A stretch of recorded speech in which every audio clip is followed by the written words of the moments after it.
जिला करनाल मास्टर बलराज जी और बलराज जी, ब्लॉक के प्रधान सूरज शर्मा जी, वो सारे सांगठनिक सोच वाले जो सामने मुझे दिखाई दे रहे हैं, ये सांगठनिक सोच वाले आदमी जो यहाँ पहुँचे हैं, यहाँ पहुँचने पर इन सभी का बहुत बहुत धन्यवाद। अभी शर्मा जी कह रहे थे हमारे भाई 36 लाख एम्प्लॉयज हैं जो रिटायर्ड हैं। अगर उसके अंदर में से 50% भी हमारे आदमी अगर आज हैं तो हम जो सा काम नहीं होता ना उस काम को भी सीधा लगा देंगे। बहुत बढ़िया सोच है, अच्छी बात है भाई। काम तभी होंगे जब किसी के ऊपर दबाव होगा, दबाव नहीं होगा तो काम नहीं होता। यहाँ नहीं, छोटे से छोटे काम को ले लो, उसमें भी अगर किसी का प्रेशर है ना, किसी का कोई जानकारी है, कोई दबाव है तो काम हो जाएगा। नहीं तो छोटे छोटा काम किसी भी ब्लॉक में या किसी भी चल जाओ उसका काम नहीं होता। काम किसको होगा? जिसका कोई दबाव होगा। बिना दबाव का कोई नहीं पूछता।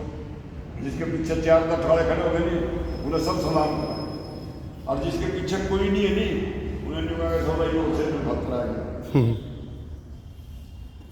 तो भाई मेरा कहने का मतलब तो यो है, हम यहाँ जिस तरह से मास्टर ने बताया कि यहाँ मुड़क ब्लॉक के अंदर में कम से कम 15 से ज़्यादा 31 गांव हैं। उसमें से गांव भी है जिनके अंदर में 100 से ज़्यादा रिटायर है। बड़े ले लो, मुड़क में ले लो, पट ले लो, गुस्किले ले लो, बहुत ऐसे गांव हैं जिनके अंदर में पैसे 100 से ज़्यादा की संख्या है। और भाई इसी गांव भी है जिसके अंदर में सिर्फ एक ही आदमी भी है। हमारे पड़ोस में जाना है, उसमें एक तस्वीर है, रोड ग्राउंड पर है, बच्चा पर है, उसमें एक सरदार जी राजेंद्र अकेला है, कोई दूसरा नहीं, पीछे गांव में है, लेकिन वो भी मर सकता। मतलब कहने का ये है कि कुल मिला के ना जो कैलकुलेशन है कि अपनी सोच की हिसाब से हमारे पास कम से कम 1500 आदमी, कम से कम 1500 आदमी है। और अभी तक हमारे पास मेंबरशिप कितने की है? 25 की तो जमा हो ली है और 20-30 की और होगी। मतलब संख्या के हिसाब से हम कहाँ खड़े हैं? हम कम से कम 10% संख्या के तो जो है ना, पैसे जमा करते हैं कम से कम, हम तो 10% में भी होनी है बात। और भाई मेरे पास तो जितने भी मास्टरी ने जो मेरे को लिस्ट दे दी थी, उसके अंदर में जिनके मेरे पास टेलीफोन थे, मैंने 2-2.5 घंटे लगाकर कोई ऐसा बंदा नहीं छोड़ा मैंने जिसके पास फोन नहीं कराया। एक आधे ने नहीं भी उठाया, ऐसा भी था। एक आधे का स्विच ऑफ भी पा गया, ऐसा भी था। कोशिश यह रही कि मैं सबको सूचित कर दूँ ताकि कोई कल नहीं होना कहा कि हमारे को पता नहीं आदमी। वैसे तो जितने यहाँ भाई यहाँ हैं सबने पता है कि पहले शनिवार में अपन को क्या जिस तरह आज पड़े है 7 तारीख को, 7 तक हमारा शनिवार आज है।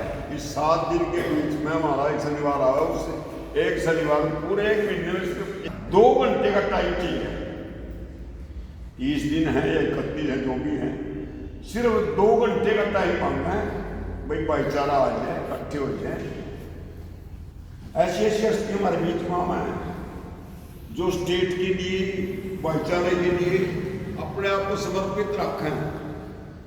जे आदमी कोई अपने घर से मान लो छोड़ कर चंडीगढ़ गया, उनका एक दिन थोड़ा काम चल जाए कि एक दिन पे काम चल जाए।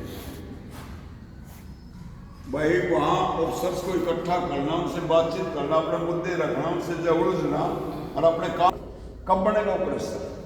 प्रेशर जब बनेगा जब हमारे सिर दिखाई देंगे इकट्ठे होने, जब हम वहाँ सामूहिक जो है ना वहाँ दिखेंगे कहाँ पब्लिक भाई बाकी कई दिन पब्लिक आई हुई है, इसको कहाँ उड़ाना, क्या करें। हरियाणा के अंदर 3 लाख से ज्यादा कर्मचारी हैं जो रिटायर्ड हैं, इतने नौकरी पे हैं, लेकिन जो रिटायर्ड हो गए इन्होंने बहुत आदमियों ने इसमें काम किए, उन्होंने बहुत लड़ाइयाँ लड़ी हैं। आज से नहीं, जिस टाइम जब बंशीलाल जी की सरकार शुरू हुई थी, जिस टाइम से समझो पहले तो भगवत दयाल शर्मा जी आ गए, उसके बाद उस दिन से ही लड़ाइयाँ शुरू हो गई थी हरियाणा के अंदर में इन जो है समझ लो एम्प्लॉइज के ऊपर उसी दिन से आपको गादगिरी शुरू हो गई थी। और भाई एक एक दिन की भूख हड़तालें भी करी हैं, बहुत लड़ाइयाँ भी लड़ी हैं, जेलों में भी गए हैं, टिकटें बहुत उठाई हैं, तब जाकर कहीं जाकर जाए लड़ाई सरकार से लड़ी है, तभी जाकर जाए जिंदा है। अगर नहीं होंगे तो हमारी कोई वैल्यू नहीं है।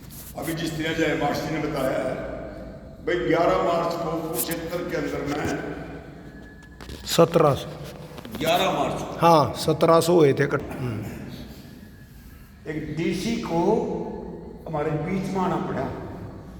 उसको कह दिया था आप अंधे हो तो 2 मिनट का 4 मिनट का टाइम है, अगर आप नहीं अंधे हो तो हम आपकी इस ऑफिस का पूरे का घेराव कर देंगे आज और आपको यहाँ से निकल कर जाने नहीं देंगे। जब यह आवाज उसके कान में पड़ी ना, इन्होंने तो चैलेंज कर दिया है, मजबूर होकर उसको उठकाना पड़ा और बीच में आकर उसने ज्ञापन लिया, बात करी और अपनी राय दी। भाई मैं आज जो है ना सेशन चल रहा है, इस सेशन के बाद में जो है मैं बातचीत करके और आपको इसका जो है पूरा ब्यौरा दूंगा। क्या था ये? आपके सिरों का, आपके जाने का बहुत दबाव था तो यू काम हुआ है और उसी का ये नतीजा है। डरने थोड़ी आज 12 साल हो गए हमारे संगठन को बने हुए। 2013 में 12 में जो है ना RC जग्गा जी ने बनाया, उन्हें मेहनत करी, सबको जो है लाया, इकट्ठा कराया। उस आदमी का चलो आज वो नहीं हमारे बीच में, लेकिन ऐसी सांस्कृतिक सोच वाले आदमी जिन्होंने भाइयों के लिए जो सारी जिंदगी लगा दी अपनी, सारा जीवन उनका भाईचारे के लिए गुजर गया, नौकरी के दौरान भी और नौकरी के बाद भी।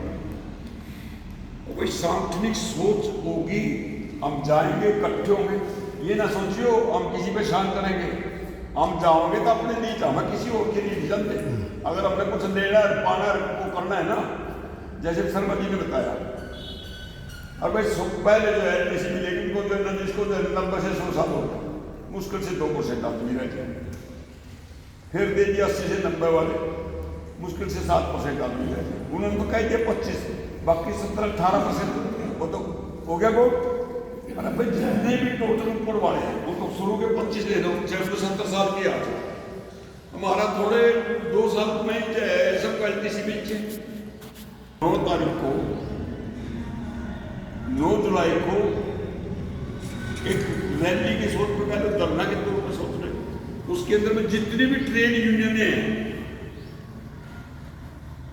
वो खत्म होगी तो अगर इतनी नहीं सुनेगी तो भाई संगठन को आगे बढ़ाना है, आगे चलना है, आगे आपको काम करना है। आपने कुछ चाहिए तो अपने आप को ये ना सोचो हमें 2 घंटे का टाइम चाहिए, मतलब पूरे 30-31 दिन में 2 घंटे का टाइम चाहिए। और उसको भी एक दिन पहले आपको सबको सूचित करता है। सूचना जाने के बाद भी अगर कोई 2 घंटे का भी टाइम नहीं दे सकता तो यूनियन वाले के लिए रहे, ये कोई आपसे अलग थोड़ा ना। पानी आप आओगे तब भी नहीं आओगे तब भी आपके लिए लड़ेंगे। एक आदमी 25 मार्च को जिन वित्त विधेयक पास मतलब उसके लिए सीतारमण जी खड़ी हुई है, बोल रहा है, उन्होंने स्पष्ट शब्दों में ये कहा है कि एम्प्लॉइज का जो 8वां पे जो कमीशन बैठेगा, जो रिटायर्ड कर्मचारी हैं हम उनको किसी प्रकार का भी इसका बेनिफिट नहीं देंगे। मिलेगा कि DAB का फ्रीज कर दो, खत्म कर दो। और उन्होंने उसके अंदर में ये पहली चोट वहीं से शुरू करी थी। अब भाई ये जो एम्प्लॉइज को जो पेंशन हो जाती है ना, तो ये तो जो है ना बहुत ज्यादा देश के ऊपर बोझ है। उन्होंने बोझ महसूस करा था उस टाइम में, और भाई इस बोझ को कैसे कम करें? यही सेंट्रल गवर्नमेंट ने जितने उनके एम्प्लॉय थे उनको यूँ कह दिया था 2000 मतलब 1 जनवरी 2004 से जो इस नौकरी में आएगा उनकी पेंशन खत्म, उनको न्यू पेंशन स्कीम के तहत मिलेंगे, ये जो ओल्ड पेंशन स्कीम है ये खत्म। उन्होंने फिर स्टेटों को कहा भाई हमने तो अपना काम कर दिया, जिस पर व्यवस्था दे दो, जिस पर नहीं व्यवस्था अपना कम भी कर दो। 1 जनवरी 2006 से फिर सरकारों ने जितनी भी हैं, एक पश्चिमी बंगाल को छोड़कर टोटल पूरे हिंदुस्तान की जितनी भी स्टेटें थी 25-30 जो भी है सभी ने इसके ऊपर इसको भी लागू कर दिया। विजय इनका मुख्य अपनी पेंशन को नहीं दे सकते।